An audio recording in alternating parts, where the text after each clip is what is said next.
Thank you for joining the Reverend Dr. Sean Michael Greener, radio host, national pastor, author, and speaker for Sundays with Dr. Sean. Hold on tight. Here comes the truth. How's everybody doing? How is everybody? For real. For real. How you doing? It's funny. I just got back a little while ago. Well, actually, I just finished eating an awesome dinner, which is awesome. It was great. It was shake and bake. Shake and bake, baby. Shake and bake. Who remembers what movie that's from? Shake and bake, baby. Shake and bake. Come on now. Somebody's got to know what that movie is from.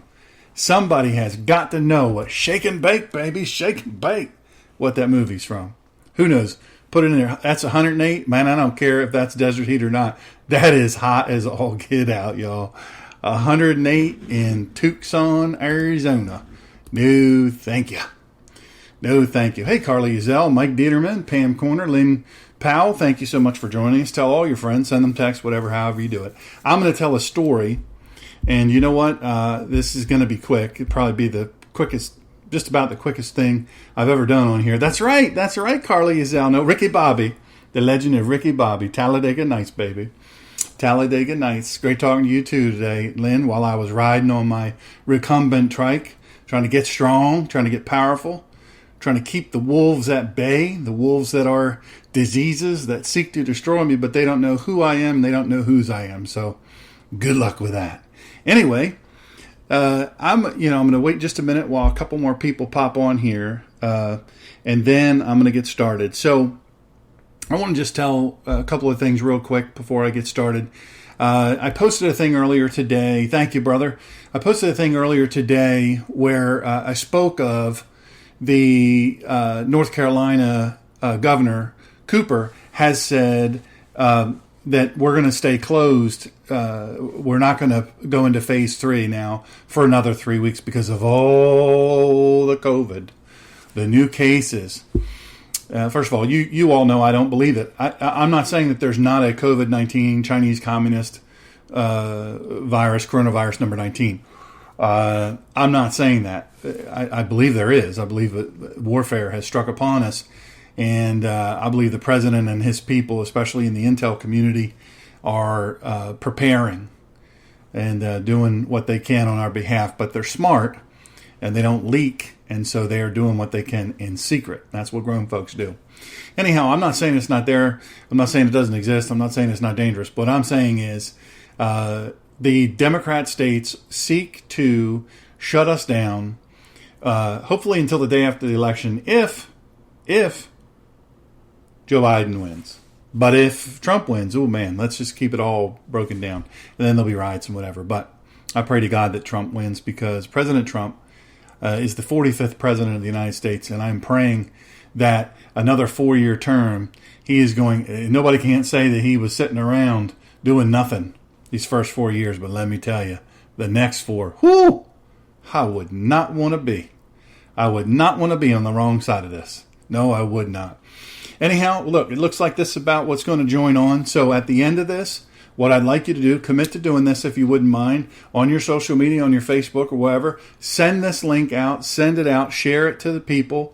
Put on there what you thought of this short live. And because I think it's going to help a lot of people. I think it's going to help a whole lot of people. I don't think it, I know it. But see, I've had a lot of amazing experiences in my lifetime. I'll be 55 September 23rd. If I make it till then, but I'm working as though I will. And one of the things that I know is that I'm one of the most blessed people you'll ever meet in your life. I am so grateful for the amazing experiences that I've been given in my lifetime. By the way, how is the sound? Is the sound good? Because I'm curious about that. Using a different microphone tonight. So I'm hoping that that works well and that you can hear me nice and clearly. That said, I've had an amazing life. I've had just an amazing life. When I look back at some of the things that I got to do and experience and some of the people that I got to be around and to be in their close circle and to be in their confidence and that they held me in their confidence and I in them.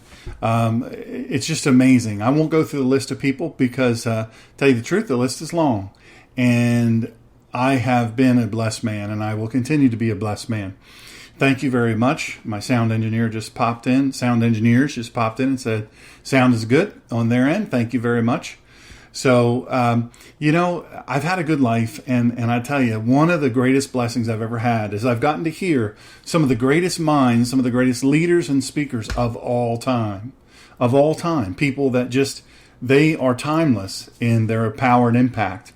The way that they impacted me and millions of people, not just in the United States, but around the world.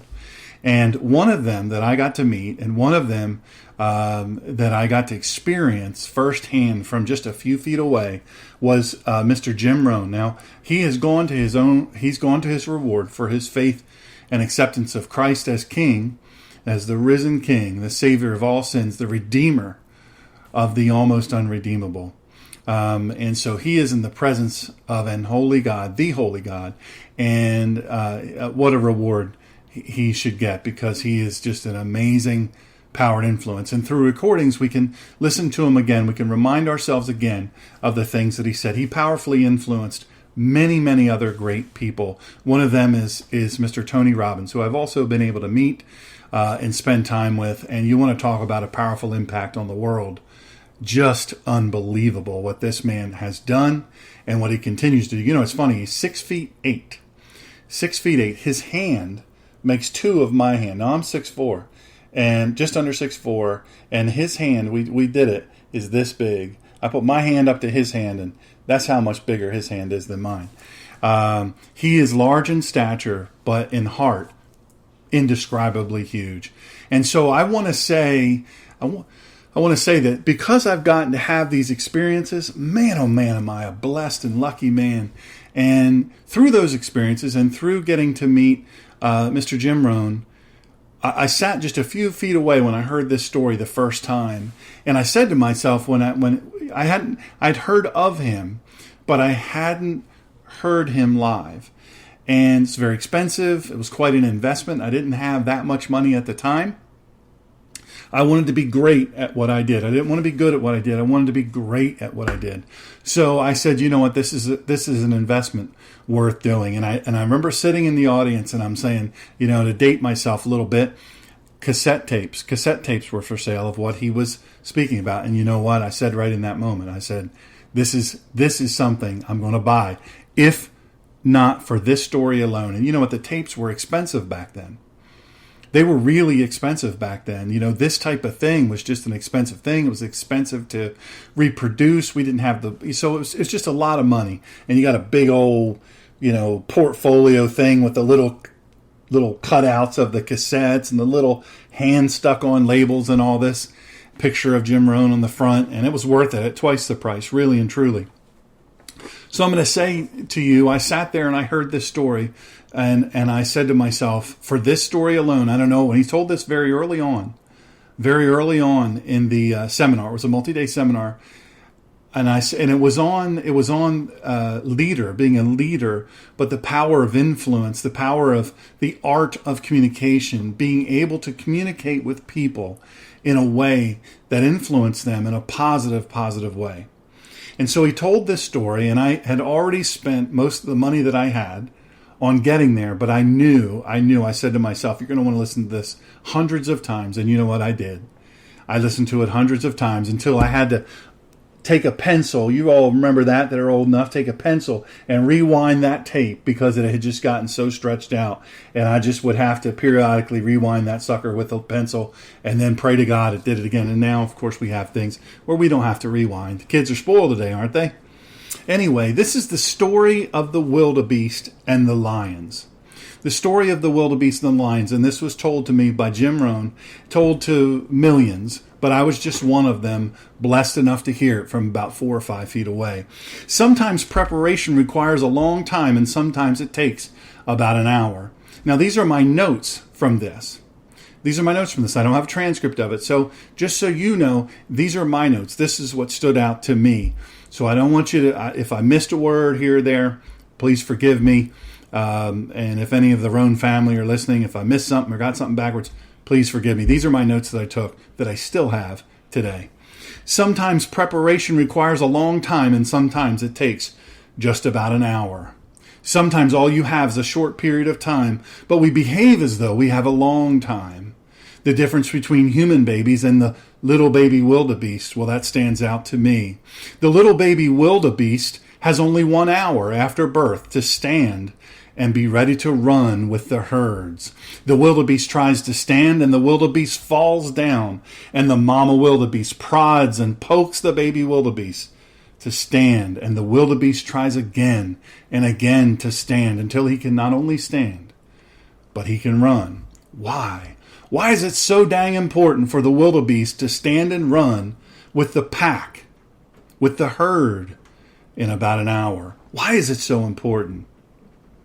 The lions.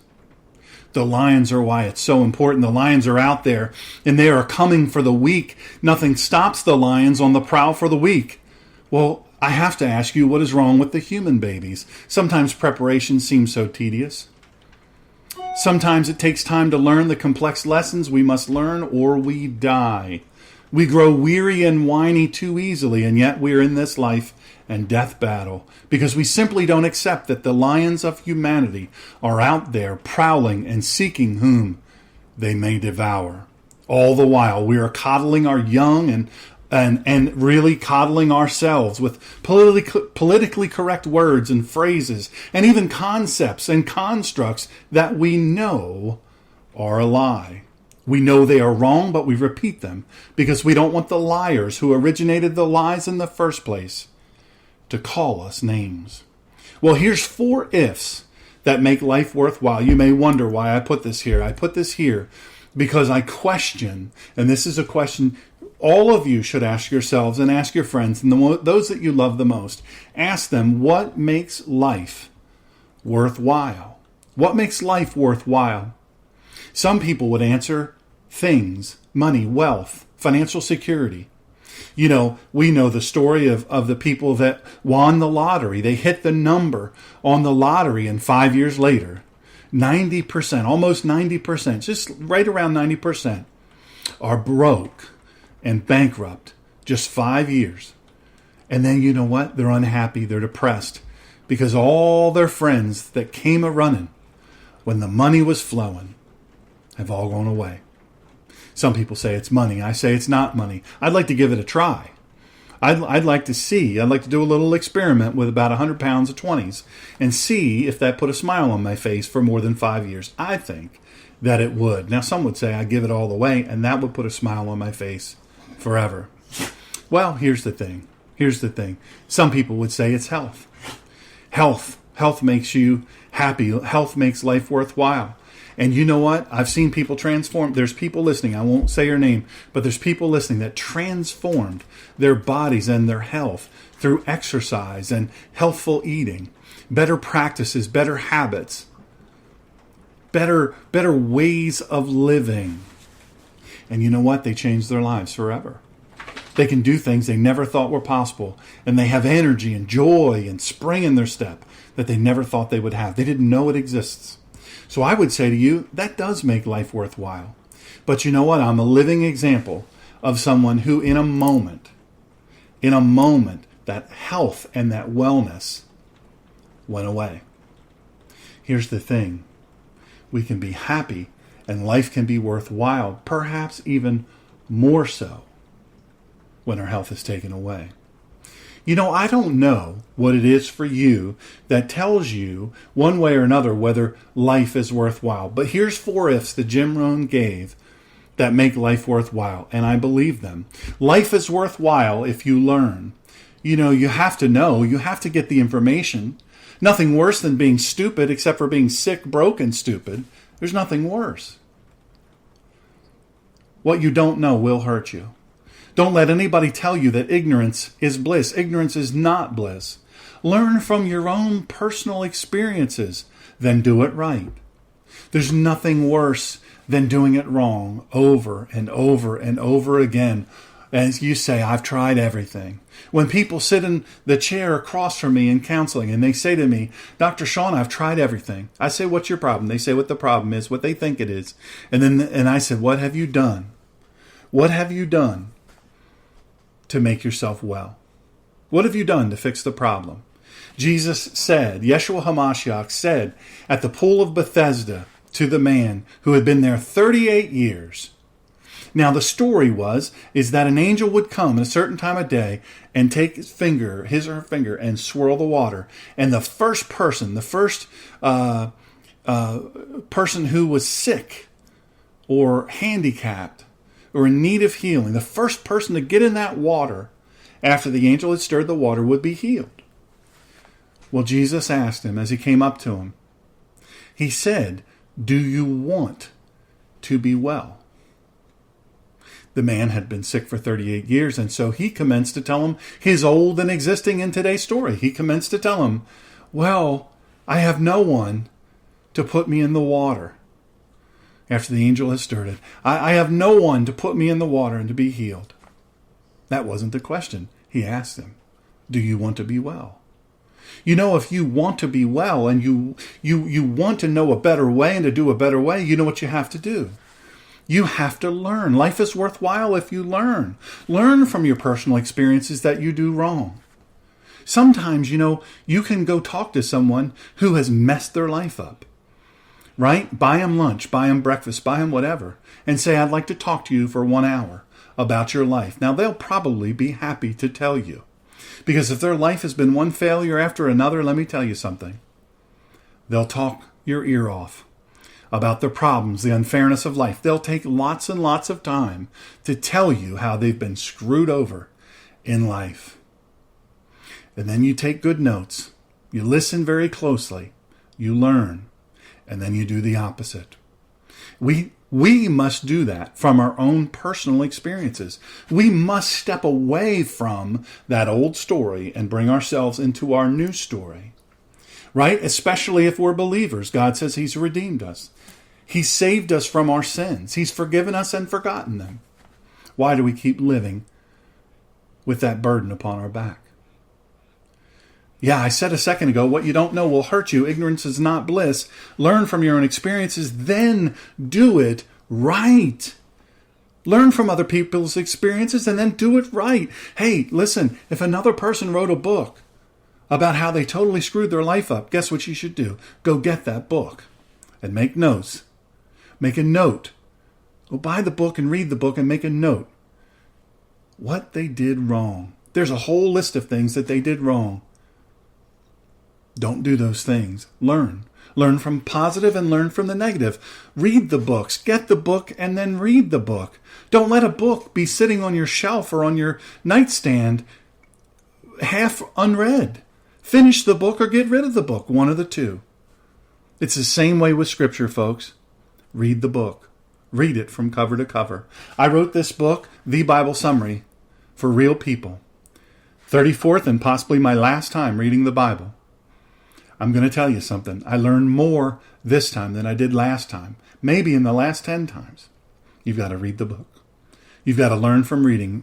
You know what? I'll tell you something. Readers are leaders. Readers are leaders. People who read, lead. People who fill their minds with good things, they lead.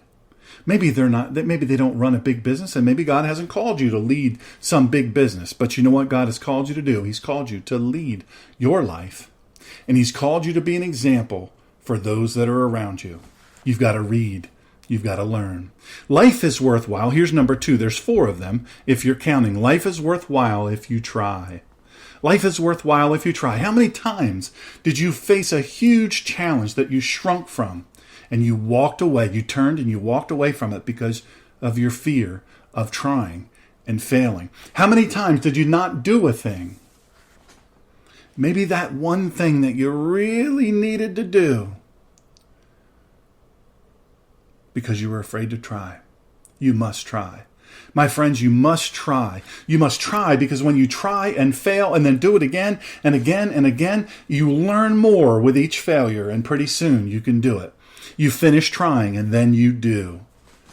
Then you look back and you say, why in the world was I so afraid to try? Why was I so afraid to try? Here's number 4. I told you this would go quick. Hang with me. Life is worthwhile when you stay. You know what? You must hang in there. We're too quick to cut and run. We're too quick to quit. We're too quick to quit. We're too quick to say this is hard and this is hot and I'm stopping. You cannot plant the field in the spring and leave in the summer heat if you want the harvest in the fall. You have to have the power to stay in the game and stay in the fight. I'll say that again.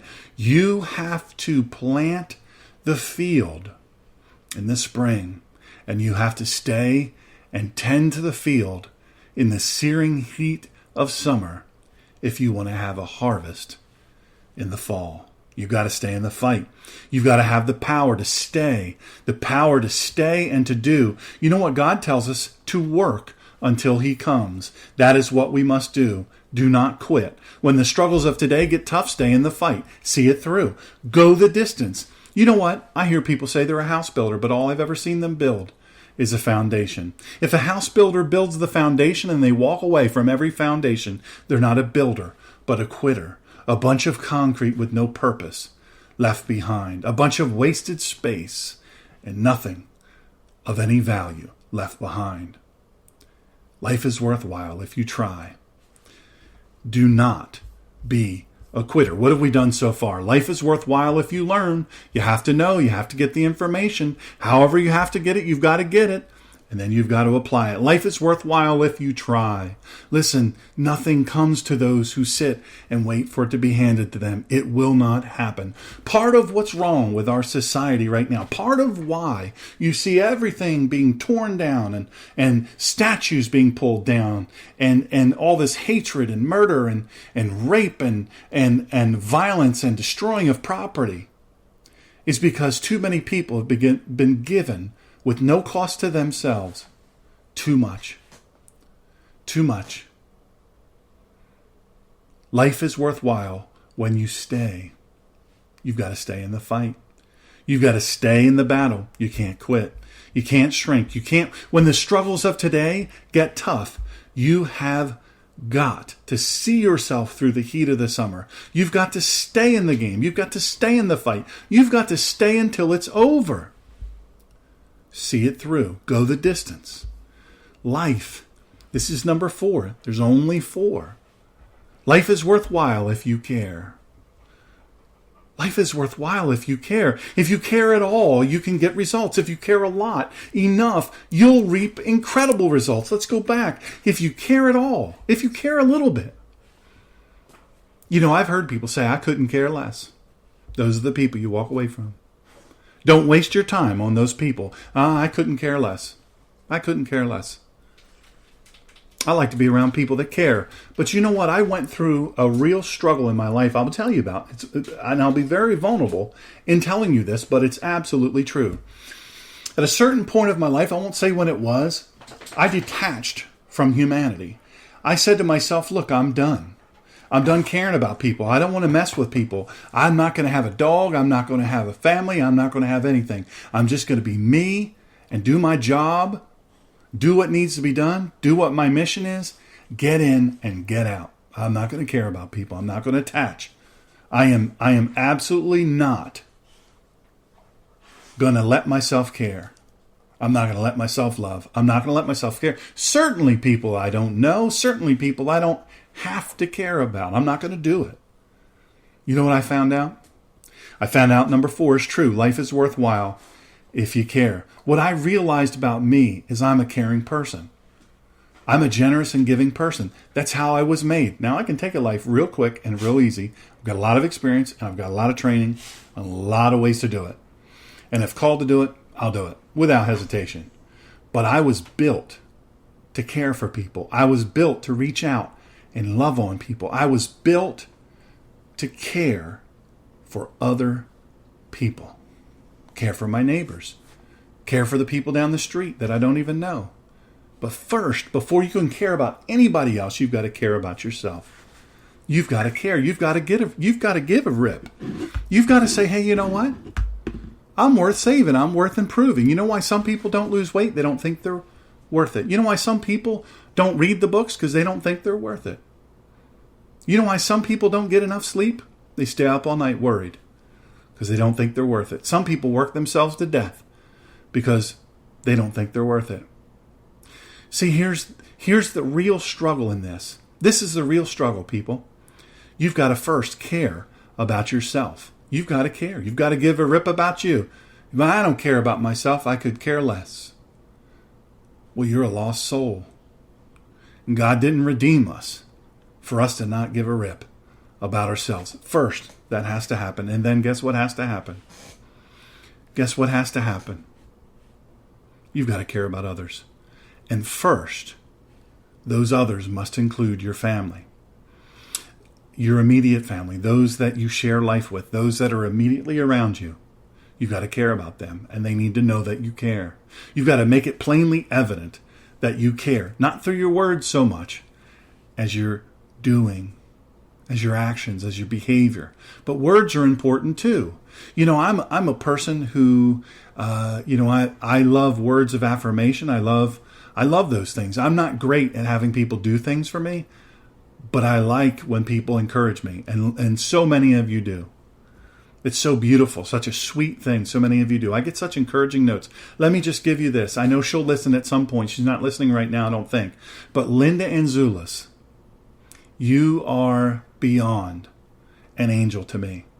Linda sends me the sweetest, most kind, loving notes I think any human being would be privileged to have. I've had people who barely know me, to reach out to me and show me that they care. They say, please don't ever stop doing what you're doing. We need you. We love you. We lift you up. We know you're not perfect, but we lift you up and we encourage you. That is powerful. Life is worthwhile if you care. I said a minute ago, it's even worthwhile if you just care a little bit. Imagine if you care a lot. Imagine the results you will get in your life, the joy you will get by caring. Listen, here's how I do it. This is a simple way. I ride my little recumbent trike. Thank God for the Honor the Warriors Foundation. I'm hoping to save up enough money to buy one of my own. They lease it to me while I learn how to use it and all that stuff. I have to send the documentation and hope that the VA will chip in for a trike of my own because it's helping me. It's helping me massively. Well, I couldn't walk around the neighborhood so much, but I can ride around the neighborhood. And man, I love when people are driving up and they pull into their driveway and I get out of their car and I say, hey, how you doing? Good to see you. Hey, that yard's looking nice. Ooh, what an awesome car. Did you just get that? That's beautiful. Complimenting how they look. Hey, Marine, you're looking sharp. I'll render a sharp salute. Hey, fellow Navy guy. How you doing? Good to see you. Hoo-yah. It doesn't take much. It doesn't take much. Listen, if you can't manage to say something positive to your family and your friends and your neighbors, they will soon not want to be around you. Have something positive to say to your neighbors. If you can't manage to find something good to say to your neighbors, then get good at a hearty hello across a tall fence. Ultimately, we are in a battle. And this is what's motivated me to share this message with you. And I hope that you share it with everyone you know. Not because it's me, but because the power of the message. The power of the message is so strong. It's so powerful. It's so important. Many of us live a life that we don't think is worthwhile. Ultimately, we're in this huge battle in the United States, and make no mistakes, my friends, we're in the battle for our lives, and yet some are still sleeping because they don't think that it's worthwhile to get in the fight. Some say that have been in the fight, they're in deep, and they've gone in deep, and they've gone to the front lines, and they're tired, and they say, I've got to disconnect. I've got to take off my armor and disconnect. I've got to go lay down. Listen, before you pass judgment on those people, realize that maybe they weren't supported enough by the people around them. Maybe you. And that's why they quit. That's why they need rest. That's why they need to go lay down and rest their weary soul. You know why they're tearing down statues? You know why they're burning buildings? You know why they're blowing up police cars and shooting police officers and hitting them with bricks and hammers in their head? Because there aren't enough of us around them saying, not today. Not this place, not this officer, not this monument. Whether you agree with all of what the person stood for, some of what they stood for, maybe that was a very small part of their life. And in the large scale of their life, it was something great that they did, or many great things. Or there wouldn't be a monument in the first place. We can learn from our history. We can learn from it. The reason they're getting torn down is there aren't 10,000 of us around them. The reason why police officers are being assaulted is because there aren't 10,000 of us standing with them. Some are still sleeping. I don't want you to linger and lament the still sleeping sheep. I don't want the still sleeping sheep to get you out of your head where your head's going to explode. I don't want you to be sidetracked. I can't understand why. Why are they still sleeping? I don't understand. This is driving me crazy. Don't waste your time on that, on the why. The why doesn't matter. You'll never educate them to have a strong enough why. All you need to do is kick their bedpost as you march by. Kick their bedpost and keep going. Wake up, soldier. There's a battle going on. And keep moving. Don't trouble yourself with losers. You know, there's a lot of language. We've comforted the weak. We've comforted the intentionally weak. We've comforted the intentionally soft. We've comforted the intentionally ignorant. We've comforted the intentionally stupid for far too long. We have. We've done that. We acquiesced. We allowed them to co-opt our vernacular and change words and phrases until things don't mean what they mean anymore. Don't trouble yourself over lazy fools who are too lazy to learn and too lazy to do the right things. Don't trouble yourself over those too chicken to fight. Don't spend time. Why won't you fight? Don't you understand? The answer is no, they don't. And knowing why they won't fight will not help your battle. Don't muddle about, mumbling about those people who refuse to learn the truth. Don't drive yourself crazy with the why. Listen, it is not a lack of information that troubles us. It's a lack of discernment. But it's not just a lack of discernment. It's a lack of action. There are many people that know better but don't do better for any number of reasons. And knowing why they won't, knowing why they don't, is not your concern. It is God's. Yes, these are undoubtedly some of the most troubling times of my lifetime. There's no doubt about it. These are some of the most difficult times I have ever experienced. And I'm going to tell you something. I've been in countries as they were crumbling. As the country was folding up. I've been there and I've watched it all fall apart. I'm here to tell you, you do not want that here. But in those countries, one common thing was people waited far too long to act. You know, we can't pretend anymore that we're not in real trouble here in this country. We also can't shrink from the battle because of fear. We must engage and we must not grow weary in well-doing. We cannot grow weary in well-doing. We've got to stay in the fight. We've got to work until He comes. And that He I speak of, let me not be ambiguous, is God the Father, Heavenly Father, the King and Creator of all things, who will send His Son once to live on this earth 33 years and die on our behalf and carry our sins, who will vacate a borrowed grave. I tell people all the time, the reason why He borrowed a grave instead of bought a grave is because He only needed it for 3 days. He only needed it for 3 days. And that King of Kings and Lord of Lords will split the sky east to west in a split second, and He's coming for us. He is coming for us. He is coming for us. Don't shrink from the battle because of fear. Don't grow weary in well-doing. We must support and encourage one another. We have to do that. You have to find a way. If you are not a person who is typically very encouraging, pray.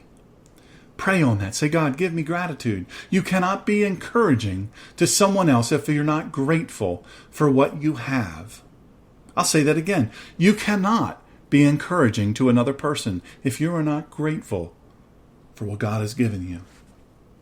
Oh, gratitude is a powerful thing. It's a powerful thing. Sometimes we grow weary in well-doing because we aren't grateful for the small accomplishments. We are also sad because we look around, we see so few harvesters in the field. Harvest is great, but the workers are few. We've got to support and encourage one another. We've got to become happy warriors. We've got to be experts at lifting one another up and helping dress each other's wounds, because there'll be wounds in this battle. There'll be wounds in this battle, and we've got to step away for a moment sometimes, not forever, but for a moment, and we've got to let it heal. But you know what? Time heals no wounds.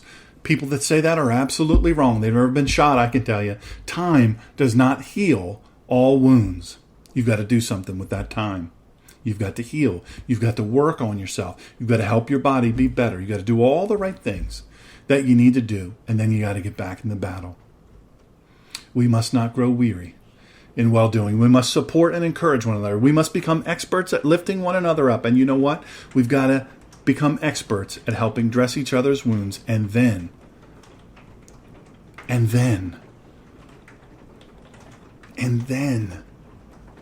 we all must get back in the fight. Why? Well, because of the lions. Share this with everyone you know.